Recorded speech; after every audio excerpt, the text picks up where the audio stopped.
ಸಂಬಾಲ್ನಾಗ 45% ಇಂದ ಹಿಂದೂಗಳು 15% ಬಂದಾರ. ಬರೋಬ್ಬರಿ 12 ದೊಡ್ಡ ಕೋಮು ಗಲಭೆ ಒಳಗ ಅದೆಷ್ಟು ಹಿಂದೂಗಳು ಊರ್ ಬಿಟ್ಟು ಹೋಗ್ಯಾರೋ ಲೆಕ್ಕ ಇಲ್ಲ. ಯೋಗಿ ಆದಿತ್ಯನಾಥ್ ಅವ್ರು ಈಗ ಸಂಬಾಲಲ್ಲಿ ಹಿಂದೂಗಳ ಸಂಖ್ಯೆ ಕಡಿಮೆ ಆಗಿರೋದ್ಕ ಏನು ಕ್ರಮ ಕೈಗೊಳ್ತಾರೋ ಕಾದು ನೋಡ್ಬೇಕು. ಆದ್ರ ಇಷ್ಟೆಲ್ಲಾ ರಾಜ್ಯದಾಗ ಇಷ್ಟೆಲ್ಲಾ ಜಿಲ್ಲೆ ಒಳಗ ಇಷ್ಟೆಲ್ಲಾ ಅನ್ಯಾಯ ಆಗಿ ಹಿಂದೂಗಳು ಊರ್ ಬಿಟ್ಟು ಹೋಗ್ಯಾರಲ್ಲ, ಅದನ್ನ ಸರಿ ಮಾಡೋರು ಯಾರು? ಕಾಶ್ಮೀರಿ ಪಂಡಿತರು ಆದ್ಮೇಲೆ ಕಾಶ್ಮೀರದಾಗ 1% ಕಡಿಮೆ ಹಿಂದೂಗಳು ಉಳಿದಾರ. ಹಿಂದೂಸ್ತಾನ್ದಾಗ ಹಿಂದೂಗಳ ಅಲ್ಪಸಂಖ್ಯಾತರಾದ್ರ ಮುಂದೆ ಏನಾಗ್ತದೆ? ನಮಸ್ಕಾರ ರೀ. ಸಂಬಾಲ ನಿಮ್ಗೆಲ್ಲ ಗೊತ್ತಾಯ್ತಲ್ರಿ, ಈ ವರ್ಷ ಅಂತೂ ಬಹಳ ಸುದ್ದಿ ಒಳಗೈತಿ. ಮಸೀದಿ ವಿಚಾರದಿಂದಾಗಿ ಕೋಮು ಗಲಭೆಯಾಗಿ ಅದಾಗಿ ಇದಾಗಿ ಕೇಸಾಗಿ ಕೋರ್ಟ್ಗೆ ಹೋಗಿ ಏನೇನೆಲ್ಲ ರಂಪಾಟ ಆಯ್ತು. ಅವಾಗಿನಿಂದ ಈಗಿನ ತನಕ ಸುದ್ದಿ ಒಳಗೈತಿ. ಈಗಿನ ಲೇಟೆಸ್ಟ್ ಸುದ್ದಿ ಕೇಳಿದ್ರೆ ಗಾಬರಿ ಆಗ್ತೀರಿ. ಸಂಬಾಲ್ ಒಳಗ 1947ರಿಂದ ಇಲ್ಲಿ ತನಕನೂ ಹಿಂದೂಗಳ ಸಂಖ್ಯೆ ಗಣನೀಯವಾಗಿ ಕಡಿಮೆ ಆಗೈತಿ. ಖರೆ ರೀ, 1947ರಾಗ 45% ಇದ್ರು ಹಿಂದೂಗಳು. ಈಗ 15%, ಬರೀ 15% ಬಂದು ಕುಂತಾರ. ಮುಸ್ಲಿಮ್ರು 55ರಿಂದ 85% ಹೆಚ್ಚಾಗ್ಯಾರ. ಹಿಂದೂಗಳ ಜನಸಂಖ್ಯೆ ಕುಸಿದು ಬಿದ್ದೈತಿ. ಅಲ್ಲಿನ ಕೋಮು ಗಲಭೆ, ಅಲ್ಲಿನ ಮುಸ್ಲಿಂ ಮೆಜಾರಿಟಿ ಹೆಚ್ಚಾಗಿರೋದ್ರಿಂದಾಗಿ ಈ ರೀತಿ ಆಗಿರೋ ಸಂಭವ ಐತಿ. ಈಗ ಈ ಒಂದು ರಿಪೋರ್ಟನ್ನ ಯೋಗಿ ಆದಿತ್ಯನಾಥ್ ಅವ್ರ ಸರ್ಕಾರಕ್ಕೆ ಸಬ್ಮಿಟ್ ಮಾಡ್ಯಾರ. ಹಿಂದೂಗಳ ಸಂಖ್ಯೆ ಕಡಿಮೆ ಆಗೈತಿ ಸಂಬಾಲ್ ಒಳಗ. ಇಲ್ಲಿ ತನಕ 12 ದೊಡ್ಡ ಕೋಮು ಗಲಭೆಗಳು ನಡೆದವ. ಆ ಗಲಭೆ ಒಳಗ ಹಿಂದೂಗಳ ಸಂಖ್ಯೆ ಕಡಿಮೆ ಆಗಿರೋ ಶಂಕೆ ಐತಿ. ಇದನ್ನ ಸಂಪೂರ್ಣವಾಗಿ ಇನ್ವೆಸ್ಟಿಗೇಷನ್ ಮಾಡಿಸಬೇಕು ಅಂತ. ಆದ್ರ ಯೋಚನೆ ಮಾಡ್ರಿ, ಎಲ್ಲಿ 45 ಎಲ್ಲಿ 15? ಎಷ್ಟರ ಮಟ್ಟಿಗೆ ಹಿಂದೂಗಳು ರೋಷಿ ಗುಳೆ ಹೋಗಿರ್ಬೇಡ, ನೀವ ಯೋಚನೆ ಮಾಡ್ರಿ. ಇದ ಬರೀ ಸಂಬಾಲ್ನಾಗ ಅಷ್ಟೇ ಹಿಂಗಾಗಿದ್ದಲ್ರಿ, ದೇಶದಾಗ ಸಾಕಷ್ಟು ಕಡೆ ಹಲವಾರು ಪ್ರದೇಶದಾಗ ಈ ರೀತಿ ಘಟನೆಗಳ ನಡೆದಾವ. ಹಿಂದೂಗಳ ಜನಸಂಖ್ಯೆ ಗಣನೀಯವಾಗಿ ಕಡಿಮೆಯಾಗಿ ಹೋಗಿಬಿಟ್ಟೈತಿ. ಈ ರೀತಿ ಮುಸ್ಲಿಮರ ಜನಸಂಖ್ಯೆ ಹೆಚ್ಚಾಗುತ್ತಿದ್ದಂಗ ಹಿಂದೂಗಳ ಸಂಖ್ಯೆ ಕಡಿಮೆ ಆಗ್ತೈತಲ್ಲ, ಏನಿದ್ರ ಹಿಂದಿನ ಮರ್ಮ ಅಂತ ಬಹಳಷ್ಟು ಮಂದಿ ಆತಂಕ ವ್ಯಕ್ತಪಡಿಸಿದ್ದು ಐತಿ. ಯಾಕೆ ಹಿಂಗಾಗತೈತಿ ಅಂತ ಸಂಬಂಧಪಟ್ಟವ್ರು ಯೋಚನೆ ಮಾಡಿ ಇದಕ್ಕೊಂದು ಪರಿಹಾರ ಕಂಡುಹಿಡಿಯೋ ಅಗತ್ಯ ಬಹಳ ಐತಿ. ಈಗ ಸಂಬಾಲ್ನಾಗ ಈ ರೀತಿಯಾಗಿ ಹಿಂದೂಗಳ ಜನಸಂಖ್ಯೆ ಕುಸಿದು ಬಿಟ್ಟೈತಿ. ಇದೇ ರೀತಿ ದೇಶದ ಎಲ್ಲೆಲ್ಲಿ ಹೆಚ್ಚಿಗೆ ಗುರ್ತಿಸೋ ಹಂಗ ಜನಸಂಖ್ಯೆ ಕುಸಿದೈತಿ ಹೇಳ್ತಾನೆ ಕೇಳ್ರಿ.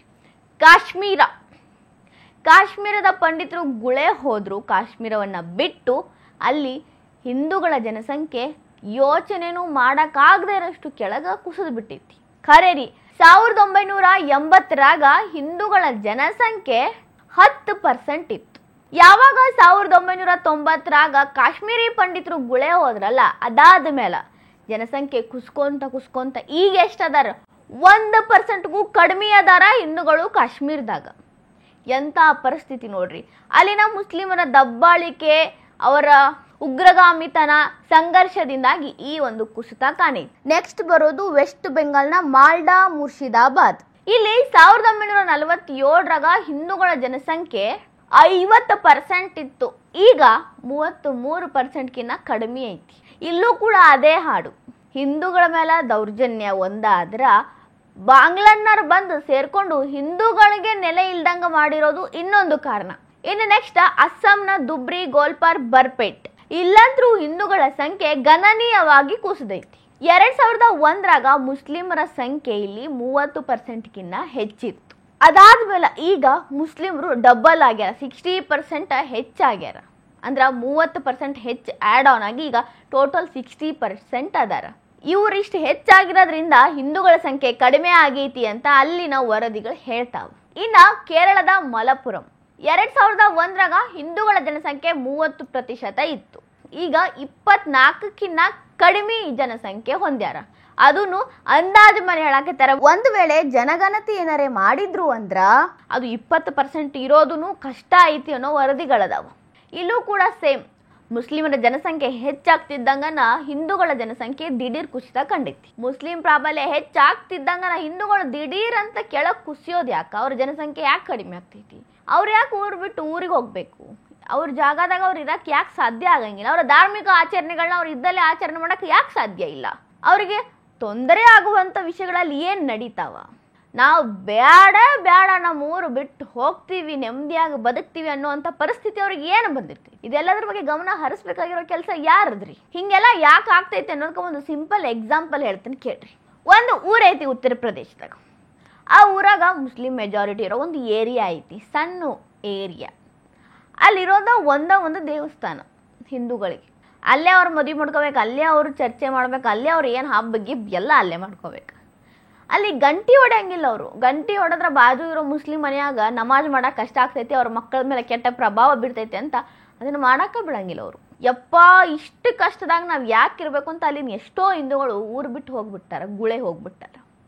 ಇಂಥ ಒಂದು ಪರಿಸ್ಥಿತಿ ಅಲ್ಲಿ ಬಂದೈತಿ. ಅಲ್ಲಿನ ಹಿಂದೂಗಳ ಜನಸಂಖ್ಯೆ ಕಡಿಮೆ ಆಗತೈತಿ. ಇದನ್ನು ನೋಡಿದ್ರೆ ಇನ್ನು ಹೇಳಿದ ಲಿಸ್ಟ್ ಒಳಗೆ ಅಲ್ಲಿನೂ ಇದೇ ರೀತಿ ಸಂದರ್ಭ ಸಿಚುವೇಶನ್ ಬಂದೈತಿ, ಹಿಂಗಾಗೈತಿ ಅನ್ನೋದು ಕಾಮನ್ ಆಗಿ ಅರ್ಥ ಆಗ್ತೈತಿ. ಆದ್ರೆ ಸೋ ಕಾಲ್ಡ್ ಸೋಷಿಯಲ್ ಸೈಂಟಿಸ್ಟ್ಗಳಿಗೆ ಯಾಕೆ ಇದು ಅರ್ಥ ಆಗ್ವಲ್ತು? ಯಾಕೆ ಹಿಂಗಾಗತೈತಿ, ಇದಕ್ಕೆ ಪರಿಹಾರ ಏನು ಅನ್ನೋದ್ರ ಬಗ್ಗೆ ಅವ್ರು ಯೋಚನೆ ಮಾಡ್ಬೇಕಿಲ್ರಿ. ಈಗ ಉತ್ತರ ಪ್ರದೇಶದ ಯೋಗಿ ಆದಿತ್ಯನಾಥ್ ಅವ್ರ ಸರ್ಕಾರ ಇದನ್ನ ಕೈಗೆ ಎತ್ಕೊಂಡೈತಿ. ಈಗ ಅವ್ರಿಗೆ ರಿಪೋರ್ಟು ಹೋಗೈತಿ, 15% ಬಂದಾರ ಸಂಬಲ್ನಾಗ ಹಿಂದೂಗಳು ಅನ್ನೋದು ಗೊತ್ತಾಗೈತಿ. ಅದಕ್ಕೆ ಅವ್ರು ಏನು ಬೇಕಾ ಕ್ರಮಗಳನ್ನ ಕೈಗೊಳ್ತಾರೆ. ಎಲ್ಲ ಕಡೆನೂ ಈ ರೀತಿ ಯಾಕೆ ಆಗಬಾರ್ದು? ಅಲ್ಲಿನ ಮಂದಿ ತಲೆ ಕೆಡ್ಸ್ಕೋಬೇಕು. ಜನಸಾಮಾನ್ಯರಿಂದ ಹಿಡಿದು ರಾಜಕಾರಣಿಗಳ ತನಕ, ಅಧಿಕಾರಿಗಳ ತನಕ ಎಲ್ಲರೂ ಇದ್ರ ಬಗ್ಗೆ ಕಿವಿ ಕೊಟ್ಟು ಇದನ್ನು ಸರಿ ಮಾಡೋದ್ರ ಬಗ್ಗೆ ಯೋಚನೆ ಮಾಡಬೇಕು.